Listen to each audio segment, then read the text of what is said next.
అదే RTV app వార్తల్ని క్షణాల్లో చదివే అవకాశం ఉంటుంది. ఒక న్యూస్ పేపర్, ఒక టెలివిజన్ ఛానల్ మీ చేతుల్లో ఎప్పుడూ ఉంటాయి.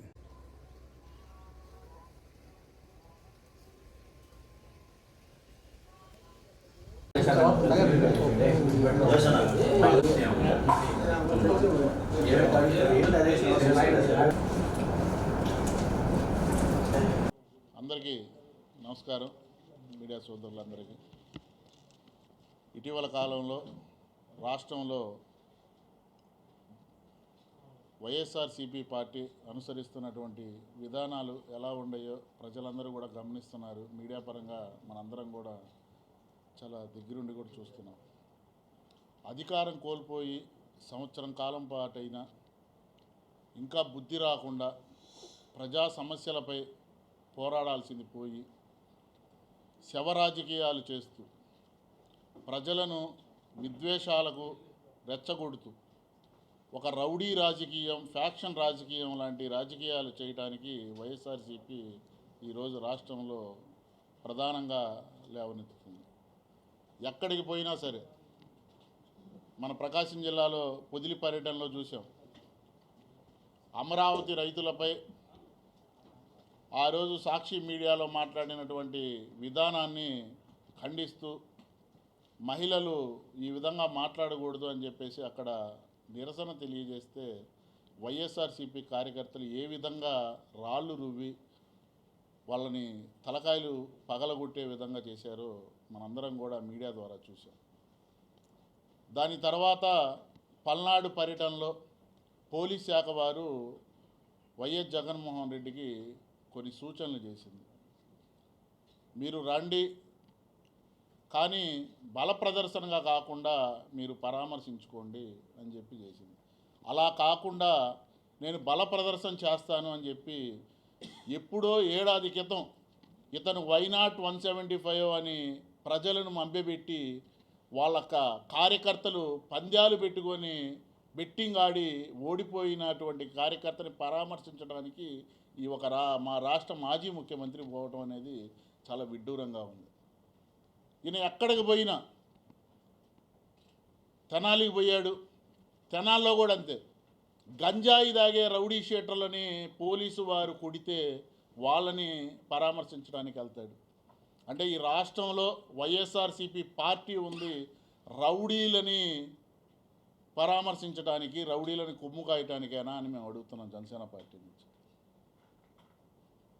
ఎందుకంటే పోలీసు వారు పల్నాడులో సూచనలు ఇచ్చిన తర్వాత కూడా అంతమంది జనాభాతో అతను వెళుతుంటే స్వయాన అతను కారు కింద వాళ్ళ పార్టీ కార్యకర్త సింగయ్య అనే వ్యక్తి కారు టైర్ కింద పడ్డ ఏమాత్రం కనికరం లేకుండా లాక్కెళ్ళినటువంటి విధానాన్ని మనం చూసాం.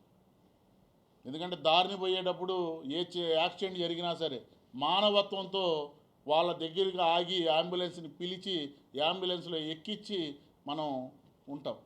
కనీసం మానవత్వం లేదు, కనికరం కూడా లేదు. ఈడ్చి పక్కన పడేసి వెళ్ళినటువంటి వ్యక్తి ఈ రాష్ట్ర మాజీ ముఖ్యమంత్రి జగన్మోహన్ రెడ్డి. కనీసం మానవత్వం లేకపోగా పోలీసులు సూచనలు పట్టించుకోకుండా ఇంకా రప్ప రప్ప రప్ప అని అధికారంలోకి వస్తే తలకాయలు కోస్తారంట. అసలు మీరు ఇంకా అధికారంలోకి వచ్చేది లేదు, సచ్చేది లేదు. అసలు ప్రజాస్వామ్యంలో మనం ఉండామా అని అడుగుతున్నాం.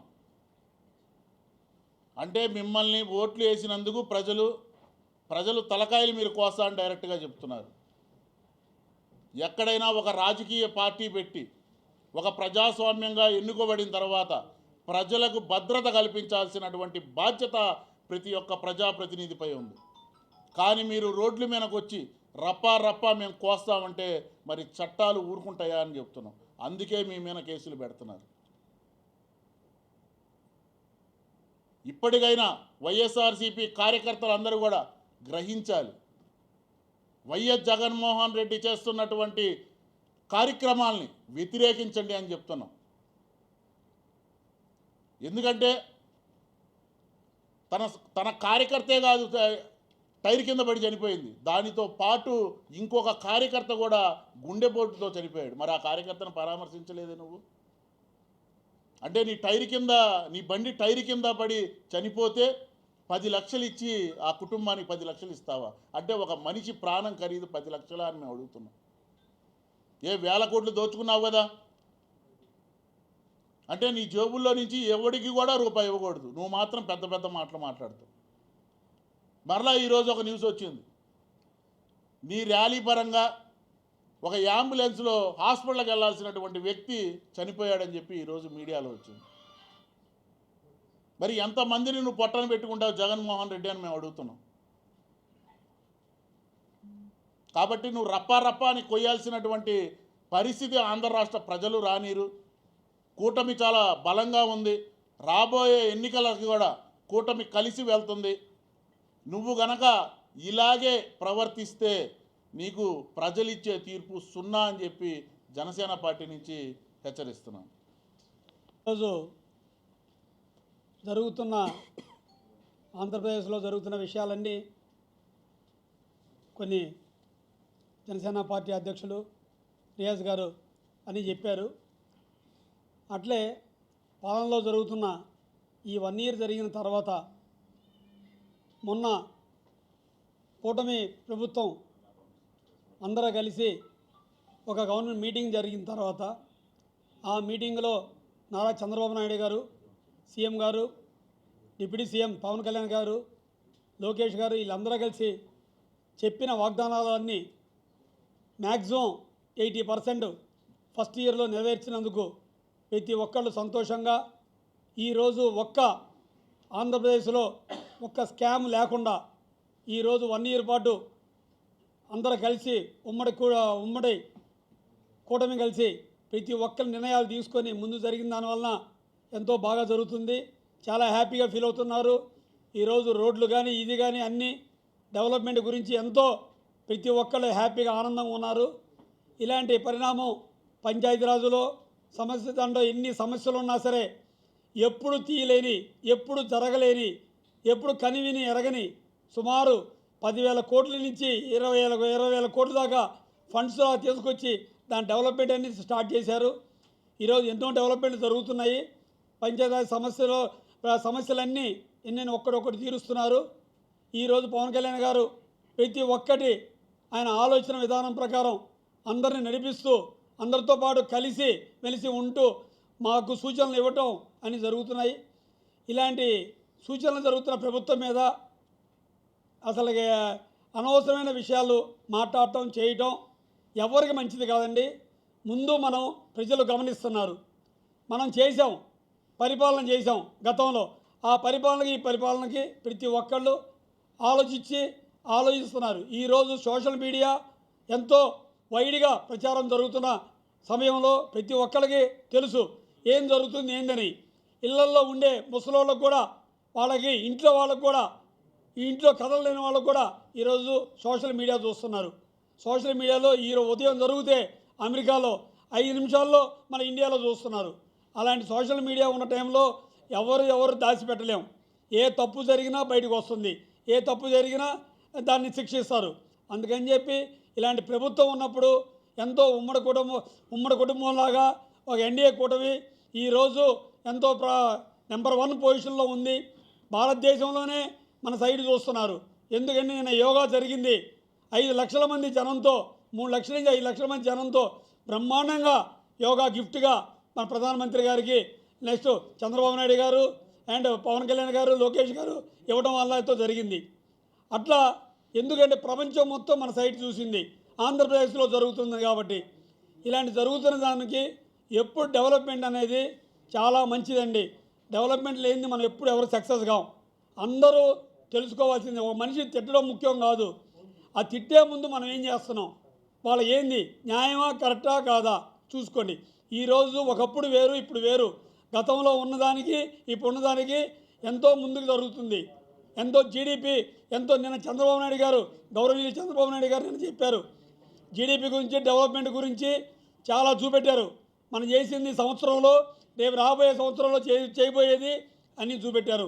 25, 26 కూడా మనం ఏం చేయబోయేది కూడా చెప్పారు.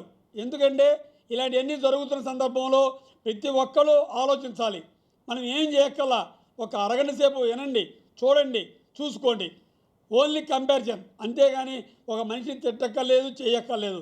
ఆ మనిషి తెలుసుకోవాలి.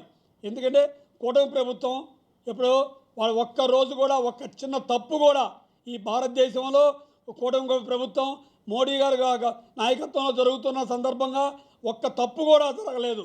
ఈరోజు ఒక్క స్కామ్లు కూడా అట్లా ఆంధ్రప్రదేశ్లో సేమ్ అంతే.